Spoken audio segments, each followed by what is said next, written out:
Ajit web TV ਦੇਖ ਰਹੇ ਸਾਰੇ ਹੀ ਦਰਸ਼ਕਾਂ ਦਾ ਸਵਾਗਤ ਹੈ ਜੀ। ਮੈਂ ਕੈਲਗਰੀ ਤੋਂ ਜਸਜੀਤ ਸਿੰਘ ਧਾਮੀ ਅੱਜ ਇੱਕ ਤੁਹਾਡੇ ਵਾਸਤੇ ਵਿਸ਼ੇਸ਼ ਜਾਣਕਾਰੀ ਲੈ ਕੇ ਦੁਬਾਰਾ ਹਾਜ਼ਰ ਹੋ ਰਿਹਾ। ਪਹਿਲਾਂ ਅਸੀਂ ਗੱਲ ਕੀਤੀ ਸੀਗੀ ਵੀ ਫੈਡਰਲ ਸਰਕਾਰ ਵੱਲੋਂ ਸਮੌਲ ਬਿਜ਼ਨਸ ਵਾਸਤੇ ਕਿਹੜੇ ਬੈਨੀਫਿਟ ਜਿਹੜੇ ਆ ਜਾਂ ਕਿਹੜੇ ਲੋਨ ਆ ਉਹਨਾਂ ਦਾ ਐਲਾਨ ਕੀਤਾ ਗਿਆ। ਇੱਕ ਕੁਝ ਚੀਜ਼ਾਂ ਨੂੰ ਲੈ ਕੇ ਪਿਛਲੇ ਦਿਨਾਂ ਤੋਂ ਕਈ ਤਰ੍ਹਾਂ ਦੇ ਸਵਾਲ ਉੱਠਦੇ ਆ ਰਹੇ ਨੇ ਤੇ ਮੈਂ ਅੱਜ ਦੁਬਾਰਾ ਫਿਰ ਬੇਨਤੀ ਕੀਤੀ ਸੀ ਪ੍ਰੋਟੈਕਸ ਬਲਾਕ ਤੋਂ ਮਨਦੀਪ ਦੁੱਗਲ ਉਹਨਾਂ ਨੂੰ ਕਿ ਸਾਨੂੰ ਉਹ ਜਾਣਕਾਰੀ ਦੁਬਾਰਾ ਮੁਹੱਈਆ ਕਰਾਉਣ। ਦੁੱਗਲ ਸਾਹਿਬ ਤੁਹਾਡਾ ਸਵਾਗਤ ਹੈ ਜੀ। ਥੈਂਕ ਯੂ ਜੀ ਦੁਬਾਰਾ ਬੁਲਾਉਣ ਦੇ ਲਈ। ਦੁੱਗਲ ਸਾਹਿਬ ਬੇਨਤੀ ਆ ਵੀ ਜਿਹੜਾ 40,000 ਦਾ ਸਮੌਲ ਬਿਜ਼ਨਸ ਦਾ ਇੱਕ ਲੋਨ ਫੈਡਰਲ ਸਰਕਾਰ ਵੱਲੋਂ ਐਲਾਨ ਕੀਤਾ ਗਿਆ ਸੀ ਜੀ, ਉਹਦੇ ਬਾਰੇ ਆਪਾਂ ਕਲੀਅਰ ਕਰ ਦਿਓ ਵੀ ਉਹ ਕਿਹੜੇ ਲੋਕ ਲੈ ਸਕਦੇ ਆ ਤੇ ਕਿੱਦਾਂ ਯੂਜ਼ ਕੀਤਾ ਜਾ ਸਕਦਾ, ਉਹਨਾਂ ਦੇ ਡੇਟਾਂ ਦੇ ਬਾਰੇ ਜ਼ਰੂਰ ਕਲੀਅਰ ਕਰੋ ਅੱਜ।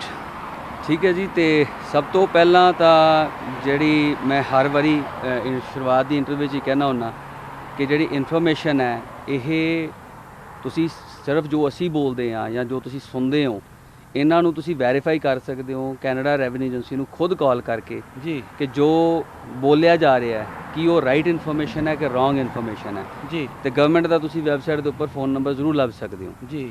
ਜਿਹੜਾ ਕੈਨੇਡਾ ਰੈਵਨਿਊ ਏਜੰਸੀ ਦੇ ਇਸ 40,000 ਜਿਹੜੇ ਲੋਨ ਵਾਸਤੇ ਫੈਡਰਲ ਗਵਰਨਮੈਂਟ ਨੇ ਜੋ ਟਰੂਡੋ ਸਾਹਿਬ ਨੇ ਅਨਾਉਂਸ ਕੀਤਾ ਸੀ ਜੀ, ਉਹ 40,000 ਵਾਸਤੇ ਉਹਦੇ ਵਿੱਚ ਲਿਖਿਆ ਜੀ ਜਿਹੜਾ ਉਹ ਇਸ ਜੋ ਕੋਵਿਡ-19 ਦੇ ਪੀਰੀਅਡ ਦੇ ਦੌਰਾਨ ਜੀ ਜਿਹੜੇ ਲੋਕਾਂ ਦੀ ਟੈਂਪਰੇਰੀ ਇਨਕਮ ਰਿਡਿਊਸ ਹੋਏਗੀ ਹਾਂਜੀ ਉਹਦੇ 'ਚ ਕੋਈ ਪਰਸੈਂਟੇਜ ਨਹੀਂ ਦਿੱਤੀ ਗਈ ਕਿ ਇੰਨੇ % ਹੋਏਗੀ ਤੇ ਉਸ ਤੋਂ ਬਾਅਦ ਤੁਸੀਂ ਲੈ ਸਕਦੇ ਹੋ। ਉੱਥੇ ਕਲੀਅਰ ਔਨ ਵੈਬਸਾਈਟ ਅਗਰ ਤੁਸੀਂ ਗੂਗਲ ਤੇ ਸੀਬਾ ਲਿਖੋਗੇ CEBA ਹਾਂਜੀ ਤੇ ਉੱਥੇ ਤੁਹਾਨੂੰ ਸਾਰਾ ਲਿੰਕ ਮਿਲ ਜਾਏਗਾ ਜੋ ਫੈਡਰਲ ਗਵਰਨਮੈਂਟ ਦਾ ਬਣਾਇਆ ਹੋਇਆ ਜੀ। ਤੇ ਉਹਦੇ ਵਿੱਚ ਤੁਹਾਨੂੰ ਜਾਣਕਾਰੀ ਮਿਲ ਜਾਏਗੀ ਕਿ ਇਹ ਜਿਹੜਾ ਲੋਨ ਹੈ ਇਹਦੀਆਂ ਐਲੀਜੀਬਿਲਟੀਜ਼ ਕੀ ਨੇ, ਉਹਦੇ ਵਿੱਚ ਕੀ ਕ੍ਰਾਈਟੇਰੀਆ ਫੋਲੋ ਕਰਨੇ ਆ ਜੀ। ਤੇ ਉਹਦੇ ਵਿੱਚ ਜਦੋਂ ਸਭ ਤੋਂ ਟਾਪ ਤੇ ਤੁਸੀਂ ਪੜ੍ਹਨਾ ਉਹਦੇ ਵਿੱਚ ਉਹਨਾਂ ਨੇ ਲਿਖਿਆ ਹੈ ਕਿ ਜੇ ਕੋਵਿਡ-19 ਦੇ ਚੱਲਦਿਆਂ ਤੁਹਾਡੇ ਬਿਜ਼ਨਸ ਦੇ ਵਿੱਚ ਟੈਂਪਰੇਰੀ ਡ੍ਰੌਪ ਹੈ ਤੇ ਤੁਸੀਂ ਇਹ 40,000 ਦਾ ਲੋਨ ਲੈ ਸਕਦੇ ਹੋ, ਅਪਲਾਈ ਕਰ ਸਕਦੇ ਹੋ। ਠੀਕ ਹੈ ਤੇ ਬੈਂਕਿੰਗ ਇਨਫੋਰਮੇਸ਼ਨ ਤੋਂ ਜਾਂ ਬੈਂਕਾਂ ਤੋਂ ਥਰੂ ਇਹ ਲੈ ਸਕਦੇ ਹੋ। ਤੇ ਇੱਕ ਜੋ ਇਹਦੇ 'ਚ ਨੋਟ ਕਰਨ ਵਾਲੀ ਗੱਲ ਇਹ ਹੈ ਕਿ ਜਿਹੜਾ ਇਹ ਪੈਸਾ ਹੈਗਾ ਹਾਂਜੀ ਇਹ ਮੈਂ ਅੱਗੇ ਜਾ ਕੇ ਵੀ ਨਾਲ ਜ਼ਰੂਰ ਸਾਂਝਾ ਕਰਾਂਗਾ ਵੀ ਇਹਨੂੰ ਕਿਵੇਂ ਤੇ ਅਸੀਂ ਕਿਵੇਂ ਇਹਨੂੰ ਯੂਜ਼ ਕਰਨਾ ਹੈ ਜੀ। ਤੇ ਇਹਨਾਂ ਦੀਆਂ ਕ੍ਰਾਈਟੇਰੀਆਜ਼ ਨੇ ਜੋ ਬੈਂਕ ਦੇ ਆਪਣੇ ਵੱਖਰੇ ਨੇ, ਗਵਰਨਮੈਂਟ ਦੀਆਂ ਵੱਖਰੀਆਂ ਪਾਲਿਸੀਆਂ ਨੇ ਜੀ। ਤੇ ਇਹਨਾਂ ਨੂੰ ਸਭ ਤੋਂ ਪਹਿਲਾਂ ਲੈ ਕੇ ਚਲੋ ਜੋ ਰੂਮਰਸ ਬਣ ਰਹੇ ਆ ਰਾਈਟ ਕਿ ਇਹ ਜਿਹੜੀ ਇਨਫੋਰਮੇਸ਼ਨ ਹੈ ਜੀ ਗਵਰਨਮੈਂਟ ਨੇ ਸਾਡੇ ਮਗਰ ਆਉਣਾ ਹੈ। ਅਗਰ ਤੁਸੀਂ ਉਹ ਕ੍ਰਾਈਟੇਰੀਆ ਫੋਲੋ ਕਰੋਗੇ, ਉਹ ਕ੍ਰਾਈਟੇਰੀਆ ਦੇ ਫੋਲੋ ਕਰਨ ਤੋਂ ਬਾਅਦ ਅਗਰ ਤੁਹਾਡੀ ਐਲੀਜੀਬਿਲਿਟੀ ਬਣਦੀ ਹੈ ਜੀ, ਸਭ ਤੋਂ ਪਹਿਲੀ ਐਲੀਜੀਬਿਲਿਟੀ ਇਹ ਹੈ ਕਿ ਤੁਹਾਡੇ ਕੋਲ ਮਾਰਚ 1 2020 ਇਹਦੇ ਵਿੱਚ ਤੁਹਾਡਾ ਬੈਂਕਿੰਗ ਅਕਾਊਂਟ ਹੈ ਜਿਹੜਾ ਉਹ ਐਕਟਿਵ ਹੋਣਾ ਚਾਹੀਦਾ ਹੈ, ਕੰਪਨੀ ਤੁਹਾਡੀ ਐਕਟਿਵ ਚਾਹੀਦੀ ਹੈ ਜੀ। ਤੇ ਤੁਹਾਡਾ ਚੈਕਿੰਗ ਅਕਾਊਂਟ ਬੈਂਕ ਦੇ ਵਿੱਚ ਇਹ ਹੋਣਾ ਜ਼ਰੂਰੀ ਹੈ ਜੀ। ਕਈ ਲੋਕ ਸੋਲ ਪ੍ਰੋਪਰਾਈਟਰਸ਼ਿਪ ਦੇ ਬਿਜ਼ਨਸ ਦੇ ਵਿੱਚ ਜੀ ਉਹ ਇਹ ਬਿਜ਼ਨਸ ਵਾਸਤੇ ਟਰਾਈ ਕਰਦੇ ਕਿ ਸਾਨੂੰ ਵੀ ਇਹ ਲੋਨ ਮਿਲ ਜਾਵੇ। ਜੀ। ਅਗਰ ਤੁਸੀਂ ਆਪਣਾ ਪਰਸਨਲ ਅਕਾਊਂਟ ਜੀ। ਜੇ ਮੈਂ ਐਗਜ਼ਾਮਪਲ ਦਿਆਂ ਤਾਂ ਸ਼ਾਇਦ ਟੈਕਸੀ ਡਰਾਈਵਰ ਵਾਸਤੇ ਦੇ ਸਕਦਾ ਕਿ ਅਗਰ ਤੁਸੀਂ ਆਪਣੇ ਪਰਸਨਲ ਅਕਾਊਂਟ ਦੇ ਵਿੱਚ ਹੀ ਆਪਣੀ ਟੈਕਸੀ ਦੀ ਇਨਕਮ ਲੈ ਕੇ ਆ ਰਹੇ ਹੋ ਜੀ ਤੇ ਉਹ ਮੋਸਟ ਲਾਈਕਲੀ ਬਿਜ਼ਨਸ ਅਕਾਊਂਟ ਨਹੀਂ ਕੰਸੀਡਰ ਹੁੰਦਾ, ਉਹ ਤੁਹਾਡਾ ਸੇਵਿੰਗ ਜਾਂ ਤੁਹਾਡਾ ਪਰਸਨਲ ਅਕਾਊਂਟ ਹੀ ਕੰਸੀਡਰ ਹੋਏਗਾ ਜੀ। ਬਿਜ਼ਨਸ ਅਕਾਊਂਟ ਦਾ ਮਤਲਬ ਇਹ ਹੈ ਜੇ ਤੁਹਾਨੂੰ ਨਹੀਂ ਪਤਾ ਤੁਸੀਂ ਆਪਣੇ ਬੈਂਕ ਨੂੰ ਕਾਲ ਕਰੋ ਜੀ। ਤੇ ਅਗਰ ਤੁਹਾਡਾ ਬੈਂਕ ਕਹਿੰਦਾ ਕਿ ਤੁਸੀਂ ਬਿਜ਼ਨਸ ਅਕਾਊਂਟ ਦੇ ਹੋਲਡਰ ਹੋ ਤੇ ਈਵਨ ਸੋਲ ਪ੍ਰੋਪਰਾਈਟਰਸ਼ਿਪ ਵੀ ਇਸ ਲੋਨ ਲਈ ਅਪਲਾਈ ਕਰ ਸਕਦਾ। ਜੀ ਜੀ ਜੀ। ਉਸ ਤੋਂ ਬਾਅਦ ਇਹਦੇ ਵਿੱਚ ਜਿਹੜੇ ਹੈਗੇ ਆ ਕਿ ਤੁਸੀਂ ਸੇਮ ਲੋਨ 2 ਵਾਰੀ ਨਹੀਂ ਅਪਲਾਈ ਕਰ ਸਕਦੇ। ਇੱਕ ਬੈਂਕ ਇੰਸਟੀਟਿਊਸ਼ਨ ਅਗਰ ਤੁਹਾਡੇ ਕੋਲ 2 ਜਗ੍ਹਾ ਤੇ ਡਿਫਰੈਂਟ ਬੈਂਕਿੰਗ ਅਕਾਊਂਟ ਹੈ ਹਾਂਜੀ ਅੰਡਰ 1 ਕਾਰਪੋਰੇਸ਼ਨ ਜਾਂ ਅੰਡਰ 1 ਸੋਲ ਪ੍ਰੋਪਰਾਈਟਰਸ਼ਿਪ ਬਿਜ਼ਨਸ ਤੁਸੀਂ ਇੱਕ ਬਿਜ਼ਨਸ ਹੀ ਅਪਲਾਈ ਕਰੇਗਾ ਜੀ। ਤੇ ਇਹਦੇ ਜਿਹੜੇ 40,000 ਦੇ ਲੋਨ ਨੂੰ ਤੁਸੀਂ ਲੈ ਸਕਦੇ ਹੋ। ਠੀਕ ਹੈ ਜੀ। ਤੇ ਹੁਣ ਆਪਾਂ ਇਹ ਜਿਹੜਾ ਲੋਨ ਆ ਇਹ ਡੇਟਾਂ ਦਾ ਮੈਂਸ਼ਨ ਕਰੀਏ ਜੀ ਵੀ ਇਹ ਡੇਟਾ ਲੋਨ ਜਿਹੜਾ ਕਦੋਂ ਤੱਕ ਆਪਾਂ ਯੂਜ਼ ਕਰ ਸਕਦੇ ਆ, ਉਸ ਤੋਂ ਬਾਅਦ ਕਿੰਨਾ ਇੰਟਰਸਟ ਪੈ ਸਕਦਾ, ਕਦੋਂ ਪੈਣਾ? ਇਹਦੇ ਵਾਸਤੇ ਜੋ ਇੱਕ ਜੀ ਲਫ਼ਜ਼ ਹੈ ਜੋ ਵਰਤਿਆ ਜਾ ਰਿਹਾ ਨਾਨ ਰਿਵੋਲਵਿੰਗ ਤੇ ਰਿਵੋਲਵਿੰਗ। ਜੀ। ਜਦੋਂ ਤੁਸੀਂ ਗਵਰਨਮੈਂਟ ਦੀ ਵੈਬਸਾਈਟ ਤੇ ਜਾਂਦੇ ਹੋ ਤੁਹਾਨੂੰ ਉੱਥੇ ਰਿਵੋਲਵਿੰਗ ਨਾਨ ਰਿਵੋਲਵਿੰਗ ਬਾਰੇ ਕੋਈ ਜ਼ਿਕਰ ਨਹੀਂ। ਹਾਂ, ਬੈਂਕਾਂ ਦੀਆਂ ਖੁਦ ਦੀਆਂ ਪਾਲਿਸੀਜ਼ ਨੇ। ਜੀ। ਜਦੋਂ ਮੈਨੂੰ ਇਹ ਕੁਐਸਚਨ ਕੀਤਾ ਗਿਆ ਤੇ ਅਰਾਊਂਡ 4 ਤੋਂ 5 ਦਿਨ ਲੱਗੇ ਸਾਰੀ ਇਨਫੋਰਮੇਸ਼ਨ ਨੂੰ ਕਾਲ ਕੀਤੀ, CRA ਨੂੰ ਵੀ ਕਾਲ ਲਾਈ। ਜੀ। ਜਦੋਂ ਗਵਰਨਮੈਂਟ ਤੋਂ ਕਾਲ ਕਰਦੇ ਹੋ ਤੇ ਤੁਹਾਨੂੰ ਰੈਗੂਲਰ ਲਾਈਨ ਤੋਂ ਆਨਸਰ ਨਹੀਂ ਮਿਲੇਗਾ। ਉਸ ਤੋਂ ਬਾਅਦ ਤੁਹਾਡਾ ਨਾਮ ਲੈ ਕੇ ਤੁਹਾਡੀ ਕੰਪਨੀ ਦਾ ਨਾਮ ਲੈ ਕੇ ਫਿਰ ਉਹ ਤੁਹਾਨੂੰ 4 ਜਾਂ 5 ਦਿਨ ਦੇ ਵਿੱਚ ਕਾਲ ਕਰਦੇ ਆ ਹਾਂਜੀ ਤੇ ਫਿਰ ਰਾਈਟ ਪਰਸਨ ਰਾਈਟ ਆਨਸਰ ਕਰਦਾ ਜੀ। ਤੇ ਜਿਹਦੇ ਵਿੱਚ ਰਿਵੋਲਵਿੰਗ ਨਾਨ ਰਿਵੋਲਵਿੰਗ ਜੋ ਸਾਹਮਣੇ ਆਇਆ ਹਾਂਜੀ ਮੰਨ ਲਓ ਜਿਵੇਂ ਹੁਣ ਤੁਹਾਡੇ ਕੋਲ ਤੁਹਾਡਾ ਕ੍ਰੈਡਿਟ ਕਾਰਡ ਹੈ। ਜੀ। ਹੁਣ ਜੇ ਤੁਸੀਂ ਕ੍ਰੈਡਿਟ ਕਾਰਡ ਹੈ ਤੇ ਅਗਰ ਤੁਸੀਂ 10,000 ਦੀ ਤੁਹਾਡੀ ਲਿਮਿਟ ਹੈ ਜੀ ਤੇ 10000 ਕ੍ਰੈਡਿਟ ਕਾਰਡ ਦੇ ਵਿੱਚੋਂ ਤੁਸੀਂ ਸਿਰਫ 3000 ਕ੍ਰੈਡਿਟ ਕਾਰਡ ਯੂਜ਼ ਕਰ ਲਿਆ। ਠੀਕ ਹੈ ਠੀਕ ਹੈ ਜੀ। ਤੇ ਪਿੱਛੇ ਲਿਮਿਟ ਕਿੰਨੀ ਬਚੀ? 7000 ਦੀ। 7000 ਜੀ। ਜੇ ਉਹ ਤੁਸੀਂ 3000 ਵਾਪਸ ਕਰ ਦਿੰਦੇ ਹੋ ਅਗਲੇ ਮਹੀਨੇ ਹਾਂਜੀ। ਤੇ ਤੁਹਾਡੇ ਕ੍ਰੈਡਿਟ ਦੀ ਲਿਮਿਟ ਦੁਬਾਰਾ ਫਿਰ 10 ਹੋ ਜਾਂਦੀ। ਜੀ ਜੀ ਠੀਕ ਹੈ। ਜੋ ਬੈਂਕਾਂ ਦੀਆਂ ਪਾਲਿਸੀ ਦੇ ਵਿੱਚ ਹੈਗਾ ਉਹ ਇਹ ਕਹਿੰਦੇ ਜੀ ਜਿਹੜਾ ਦਸੰਬਰ 31 ਹਾਂਜੀ 2020 ਜੀ ਇਹਦੇ ਤੱਕ ਤੁਹਾਡੇ ਕੋਲ ਜਿਹੜਾ ਅਕਾਊਂਟ ਹੈ ਇਹ ਰਿਵਾਲਵਿੰਗ ਚੱਲੇਗਾ। ਦਸੰਬਰ 31 ਤੋਂ ਬਾਅਦ ਇਹ ਨਾਨ ਰਿਵਾਲਵਿੰਗ ਕਨਵਰਟ ਹੋ ਜਾਏਗਾ। ਮਤਲਬ ਕੀ ਹੈ, ਕਈ ਬੈਂਕਾਂ ਨੇ ਤੁਹਾਨੂੰ ਤੁਹਾਡੇ ਅਕਾਊਂਟ 'ਚ ਟ੍ਰਾਂਸਫਰ ਨਹੀਂ ਕੀਤਾ ਪੈਸਾ, ਜੀ ਜੀ ਉਹਨਾਂ ਨੇ ਤੁਹਾਨੂੰ ਕ੍ਰੈਡਿਟ ਕਾਰਡ ਦੀ ਇੱਕ ਲਿਮਿਟ ਦੇਤੀ। ਹਾਂਜੀ ਹੁਣ ਜੇ ਤੁਸੀਂ $40,000 ਦਾ ਮੰਨ ਲਓ ਕਿ ਕ੍ਰੈਡਿਟ ਕਾਰਡ ਤੋਂ ਤੁਸੀਂ ਪੈਸਾ ਚੱਕਿਆ ਹਾਂਜੀ ਤੇ ਤੁਸੀਂ $30,000 ਇੱਧਰ ਟ੍ਰਾਂਸਫਰ ਕਰ ਲਿਆ ਕੰਪਨੀ ਦੇ ਅਕਾਊਂਟ 'ਚ ਕੰਪਨੀ ਅਕਾਊਂਟ 'ਚ ਤੇ ਪਿੱਛੇ ਰਹਿ ਗਿਆ 10। ਜੀ ਜੇ ਉਹ 10 ਵੀ ਤੁਸੀਂ ਦਸੰਬਰ 31 2020 ਤੋਂ ਪਹਿਲਾਂ ਟ੍ਰਾਂਸਫਰ ਕਰ ਲੈਂਦੇ ਹੋ, ਹਾਂਜੀ ਇੱਥੇ ਧਿਆਨ ਰੱਖਣ ਵਾਲੀ ਇਹ ਗੱਲ ਹੈ ਕਿ ਤੁਸੀਂ ਪੈਸਾ ਹੈਵ ਟੂ ਯੂਜ਼ ਨਹੀਂ ਕਰਨਾ। ਜੀ ਯੂਜ਼ ਕਰਨ ਤੱਕ ਦੀ ਡੇਟ ਜੋ ਗਵਰਨਮੈਂਟ ਨੇ ਦਿੱਤੀ ਹੈ ਉਹ ਦਸੰਬਰ 31 2022 ਤੱਕ ਹੀ ਰਹੇਗੀ। ਠੀਕ ਹੈ ਜੀ। ਠੀਕ ਹੈ ਜੀ। ਜਦੋਂ ਤੁਸੀਂ ਪੈਸਾ ਇਹ ਕੱਢਿਆ ਤੇ ਉਸ ਤੋਂ ਬਾਅਦ ਤੁਸੀਂ ਜਿਵੇਂ ਕ੍ਰੈਡਿਟ ਕਾਰਡ 'ਚ ਪੈਸਾ ਵਾਪਸ ਪਾਉਂਦੇ ਹੋ ਤਾਂ ਲਿਮਿਟ ਦੁਬਾਰਾ ਪ੍ਰੋਡਿਊਸ ਕਰ ਦਿੰਦਾ ਹੈ। ਜੀ ਜੀ ਇਸੇ ਤਰ੍ਹਾਂ ਜਿਹੜੀ ਇਹ ਇਨਫੋਰਮੇਸ਼ਨ ਹੈ ਕਿ ਰਿਵਾਲਵਿੰਗ ਨਾਨ ਰਿਵਾਲਵਿੰਗ, ਜੀ ਜੇ ਤੁਸੀਂ ਦਸੰਬਰ 31 ਤੋਂ ਬਾਅਦ ਹਾਂਜੀ 2020 ਤੋਂ ਮੰਨ ਲਓ ਤੁਹਾਡੇ ਨੂੰ ਕ੍ਰੈਡਿਟ ਕਾਰਡ ਤੇ ਉੱਥੇ ਦਿਖੇਗਾ ਕਿ ਤੁਸੀਂ 40,000 ਦੇ ਦੇਣਦਾਰੀ ਬੈਂਕ ਨਾਲ ਹੈ। ਹੈਗੇ ਆ ਜੀ। ਜੇ ਉਹਦੇ 'ਚ ਤੁਸੀਂ 10,000 ਦੀ ਪੇਮੈਂਟ ਵਾਪਸ ਰੱਖਦੇ ਹੋ ਜੀ। ਐਜ਼ ਅ ਲੋਨ ਰੀਪੇਮੈਂਟ, ਹਾਂਜੀ ਉਹ ਪੈਸਾ ਤੁਸੀਂ ਕ੍ਰੈਡਿਟ ਕਾਰਡ ਵਾਂਗੂ ਦੁਬਾਰਾ ਨਹੀਂ ਲਿਆ ਸਕਦੇ। ਉਹਨੂੰ ਆਪਾਂ ਨਾਨ ਰਿਵਾਲਵਿੰਗ ਤੇ ਰਿਵਾਲਵਿੰਗ ਵਿੱਚ ਗਿਣਦੇ ਹਾਂ। ਠੀਕ ਹੈ ਜੀ। ਜ਼ਿਆਦਾਤਰ ਜੋ ਮੈਨੂੰ ਕਾਲਾਂ ਆਈਆਂ ਨੇ ਉਹ ਮੈਨੂੰ ਇਹੀ ਕਲਾਇੰਟਾਂ ਵੱਲੋਂ ਪੁੱਛਿਆ ਗਿਆ ਕਿ ਭਾਜੀ ਸਾਨੂੰ ਇਹ ਕਿਹਾ ਗਿਆ ਕਿ ਦਸੰਬਰ 31 2020 ਤੱਕ ਜੀ ਇਹ ਪੈਸਾ ਹੈਵ ਟੂ ਯੂਜ਼ ਕਰਨਾ ਕਰਨਾ ਜਿਹੜਾ ਪੈਂਦਾ। ਕਿ ਟੋਟਲੀ ਨਾਟ ਰਾਈਟ ਇਨਫੋਰਮੇਸ਼ਨ। ਇਹਦੇ ਵਾਸਤੇ ਤੁਸੀਂ ਗਵਰਨਮੈਂਟ ਨੂੰ ਕਾਲ ਲਾਓ, ਬੈਂਕ ਆਫ ਕੈਨੇਡਾ ਤੱਕ ਲਾਓ। ਜੀ ਮੈਂ ਜਦੋਂ ਇਹ ਇਨਫੋਰਮੇਸ਼ਨ ਮੇਰੇ ਤੱਕ ਆਈ ਤਾਂ ਲਾਸਟ ਸੰਡੇ ਦੀ ਗੱਲ ਹੈ ਤੇ ਅਰਾਊਂਡ ਥਰਸਡੇ ਤੱਕ, ਜੀ। ਸੋ ਮੈਂ ਇਹਨਾਂ ਚੀਜ਼ਾਂ 'ਚ ਪ੍ਰੋਪਰ ਕਲੀਅਰ ਹੋਇਆ। ਜੀ ਕਾਲਾਂ ਕੀਤੀਆਂ ਬੈਂਕਸ ਨੂੰ, ਗਵਰਨਮੈਂਟਸ ਨੂੰ, CRA ਨੂੰ, ਜੀ। ਉੱਥੋਂ ਇਨਫੋਰਮੇਸ਼ਨ ਲੈ ਕੇ ਤੇ ਫਿਰ ਇਹ ਇਨਫੋਰਮੇਸ਼ਨ ਦੇ ਉੱਤੇ ਮੈਂ ਬੋਲਣਾ ਬਿਹਤਰ ਸਮਝਿਆ ਜੀ। ਕਿ ਜਿਹੜੀ ਰਿਵਾਲਵਿੰਗ ਹੈ ਉਹ ਨਾਨ ਰਿਵਾਲਵਿੰਗ ਹੈ, ਉਹ ਬੈਂਕਿੰਗ ਪਾਲਿਸੀ ਹੈ, ਉਹ ਜੀ। ਗਵਰਨਮੈਂਟ ਪਾਲਿਸੀ ਨਹੀਂ। ਠੀਕ ਹੈ ਜੀ। ਪੈਸਾ ਤੁਸੀਂ ਜਿਹੜਾ ਵਾਪਸ ਕਰਨਾ ਹੈ ਉਹ ਦਸੰਬਰ 31 2022 ਤੱਕ, ਉਹਦੇ ਵਿੱਚ ਤੁਹਾਨੂੰ 25% ਮਨੀ ਹੈ ਜਿਹੜੀ ਉਹ ਗਵਰਨਮੈਂਟ ਵੱਲੋਂ ਫੋਰਗਿਵਨੈਸ ਦਿੱਤੀ ਜਾਏਗੀ। ਤੇ ਇਸ ਗੱਲ ਦਾ ਪਲੀਜ਼ ਖਿਆਲ ਰੱਖੋ, ਜੇ ਤੁਹਾਨੂੰ ਲੱਗਦਾ ਹੈ ਕਿ ਕੋਈ ਇਨਫੋਰਮੇਸ਼ਨ ਜਾਂ ਤੁਹਾਨੂੰ ਕਿਸੇ ਚੀਜ਼ ਤੋਂ ਲੱਗਦਾ ਹੈ ਕੋਈ ਡਰ ਹੈਗਾ ਤੇ ਤੁਸੀਂ ਖੁਦ ਕੈਨੇਡਾ ਰੈਵਨਿਊ ਏਜੰਸੀ ਨੂੰ ਜਾਂ ਆਪਣੇ ਬੈਂਕਾਂ ਨੂੰ ਫੋਨ ਕਰਕੇ ਪਤਾ ਕਰ ਸਕਦੇ ਹੋ ਜੀ। ਕਿ ਐਕਚੁਅਲ 'ਚ ਰਿਵਾਲਵਿੰਗ ਨਾਨ ਰਿਵਾਲਵਿੰਗ ਹੈ ਕੀ ਹੈ। ਇਹ ਜਿਸ ਤਰ੍ਹਾਂ ਕ੍ਰੈਡਿਟ ਕਾਰਡ 'ਚ ਲਿਮਿਟ ਆਪਾਂ ਰੀਯੂਜ਼ ਕਰ ਸਕਦੇ ਹਾਂ, ਇਹਦੇ ਵਿੱਚ ਤੁਸੀਂ ਕ੍ਰੈਡਿਟ ਕਾਰਡ ਦੀ ਜਿਹੜੀ ਲਿਮਿਟ ਹੈ ਜਿਹੜੀ ਕਿ ਬੈਂਕ ਨੇ ਤੁਹਾਨੂੰ ਦਿੱਤੀ, ਇਹ ਦੁਬਾਰਾ ਯੂਜ਼ੇਬਲ ਨਹੀਂ ਹੈਗੀ। ਜਿੰਨਾ ਪੈਸਾ ਤੁਸੀਂ ਦਸੰਬਰ 31 2020 ਤੋਂ ਬਾਅਦ ਵਾਪਸ ਕਰੋਗੇ ਬੈਂਕ ਨੂੰ, ਜੀ। ਉਹ ਪੈਸਾ ਤੁਸੀਂ ਦੁਬਾਰਾ ਰੀਯੂਜ਼ ਨਹੀਂ ਕਰ ਸਕਦੇ। ਸੋ ਇਹ ਰਿਵਾਲਵਿੰਗ ਤੇ ਇਹ ਨਾਨ ਰਿਵਾਲਵਿੰਗ ਦਾ ਜਿਹੜਾ ਜ਼ਿਕਰ ਹੈ ਉਹ ਸਾਹਮਣੇ ਆ ਰਿਹਾ। ਠੀਕ ਹੈ ਜੀ। ਮੰਨ ਲਓ ਜੀ 2020 ਆ ਉਹਦੇ ਤੱਕ ਇਹ ਸਾਰਾ ਕੁਝ ਕਲੀਅਰ ਹੋ ਗਿਆ ਆਪਣਾ। ਠੀਕ ਹੈ ਜੀ। ਹੁਣ 2022 ਤੱਕ ਇਹ ਜਿਹੜਾ ਲੋਨ ਵਾਪਸ ਨਹੀਂ ਆਉਂਦਾ, ਕੀ ਉਸ ਤੋਂ ਬਾਅਦ ਕੋਈ ਇੰਟਰਸਟ ਹੈਗਾ ਜੀ? ਇਹਦੇ ਵਾਸਤੇ ਜੋ ਗਵਰਨਮੈਂਟ ਪਾਲਿਸੀਜ਼ ਦੇ ਦਿੱਤੀਆਂ ਗਈਆਂ ਜੀ, ਉਹਨਾਂ ਨੇ ਇਸ ਗੱਲ ਤੇ ਕਲੀਅਰ ਕੀਤਾ ਹੈ ਕਿ ਜੇ ਤੁਸੀਂ 2022 ਦਸੰਬਰ 31 ਤੱਕ ਸਾਰਾ ਪੈਸਾ ਨਹੀਂ ਕਰੋਗੇ ਵਾਪਸ, ਹਾਂਜੀ ਤੇ ਬੈਂਕ ਜੋ ਹੈ ਉਹਦੇ ਉੱਪਰ 5 ਸਾਲ ਦੀ ਇੱਕ ਟਰਮ ਬਣਾ ਕੇ ਤੇ ਤੁਹਾਨੂੰ 5% ਇੰਟਰਸਟ ਨਾਲ ਉਸ ਡੇਟ ਤੋਂ ਬਾਅਦ Okay, ਕਰੇਗਾ। ਠੀਕ ਹੈ, ਤੇ ਠੀਕ ਹੈ ਤੁਸੀਂ ਹੁਣ 30 ਨਹੀਂ ਵਾਪਸ ਕਰੋਗੇ, ਤੁਸੀਂ ਫੁੱਲ ਦਾ ਫੁੱਲ ਅਮਾਉਂਟ ਵਾਪਸ ਕਰੋਗੇ। ਅੱਛਾ ਜੀ। ਠੀਕ ਹੈ। ਇੱਥੇ ਜਿਹੜੀ ਹੋਰ ਜਿਹੜੀ ਚੀਜ਼ਾਂ ਸਾਹਮਣੇ ਆਈਆਂ ਨੇ ਉਹਨਾਂ ਦੇ ਵਿੱਚ ਮੇਨ ਇਹ ਹੈਗਾ ਕਿ ਇਹ ਭਾਜੀ ਪੈਸਾ ਯੂਜ਼ ਕਿੱਥੇ ਕੀਤਾ ਜਾਵੇ।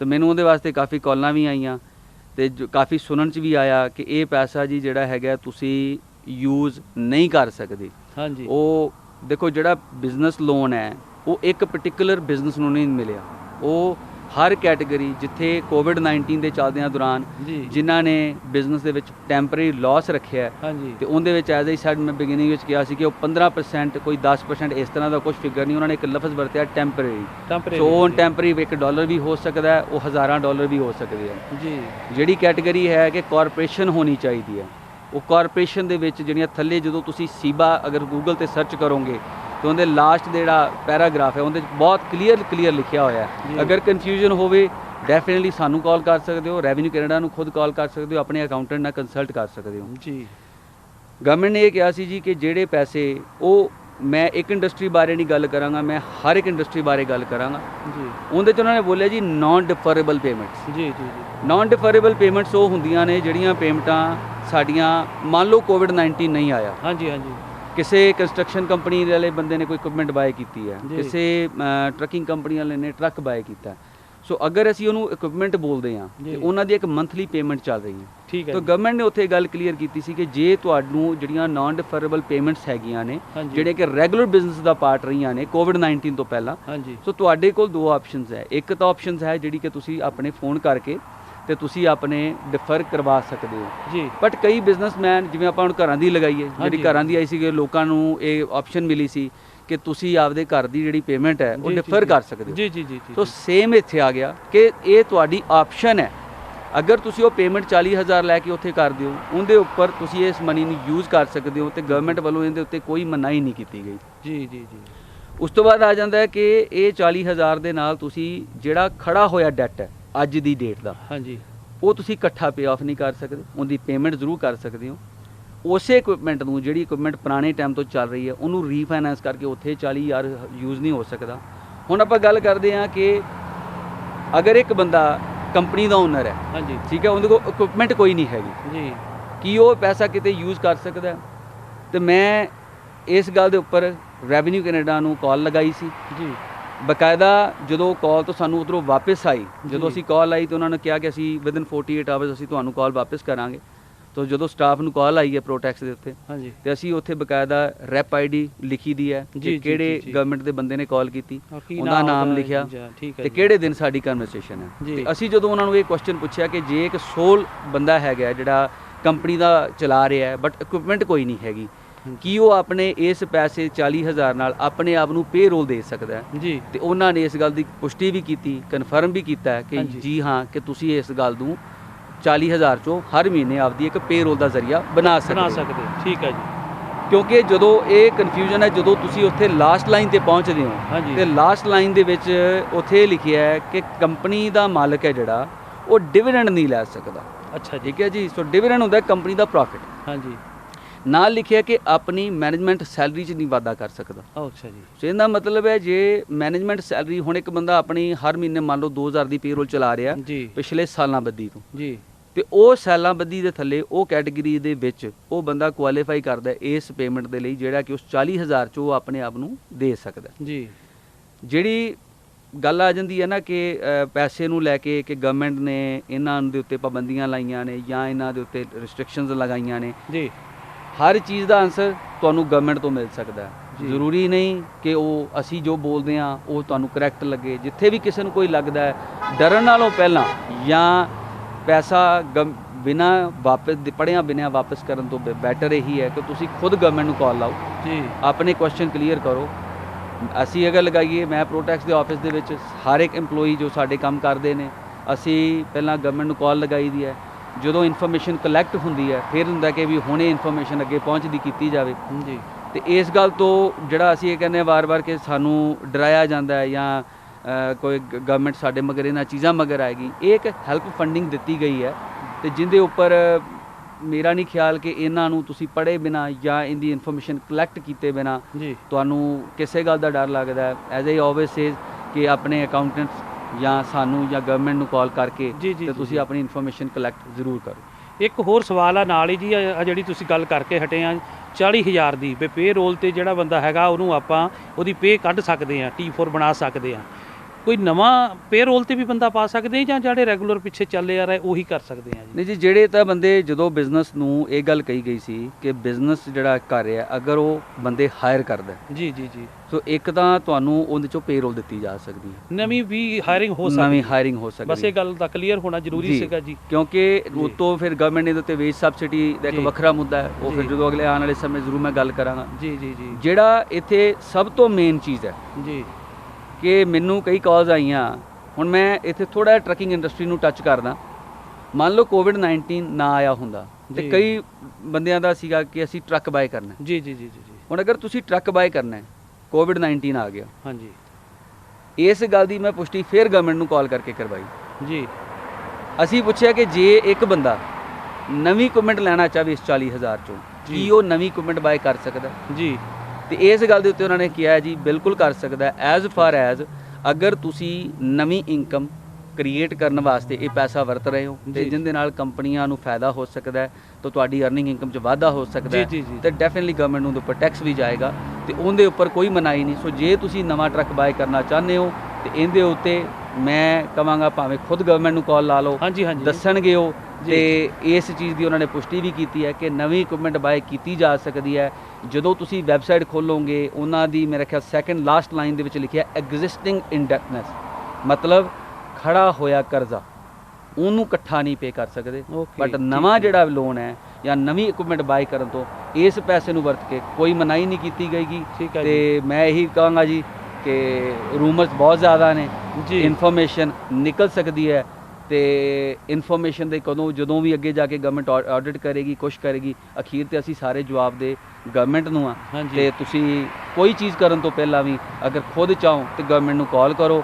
ਨੰਬਰ ਉਹਨਾਂ ਦਾ ਹੈਗਾ 1800-959-5525।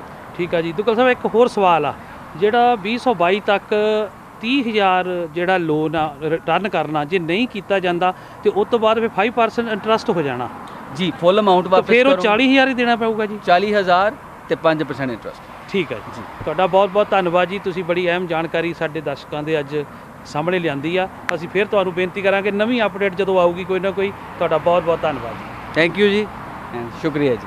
ਦੇਸ਼ ਦੁਨੀਆ ਤੇ ਕਰੋਨਾ ਮਹਾਮਾਰੀ ਦਾ ਅਸਰ। ਇਹ ਜ਼ਰੂਰੀ ਹੈ ਕਿ ਤੁਹਾਨੂੰ ਮਿਲੇ ਸਹੀ ਜਾਣਕਾਰੀ ਅਤੇ ਪਤਾ ਹੋਵੇ ਸੱਚੀ ਖਬਰ। ਅਜੀਤ ਵੈਬ ਟੀਵੀ ਦੇ ਸੈਂਕੜੇ ਪੱਤਰਕਾਰਾਂ ਦੀ ਹੈ ਹਰ ਪਲ, ਹਰ ਜਗ੍ਹਾ ਤੇ ਹਰ ਸਥਿਤੀ ਤੇ ਪੈਣੀ ਨਜ਼ਰ।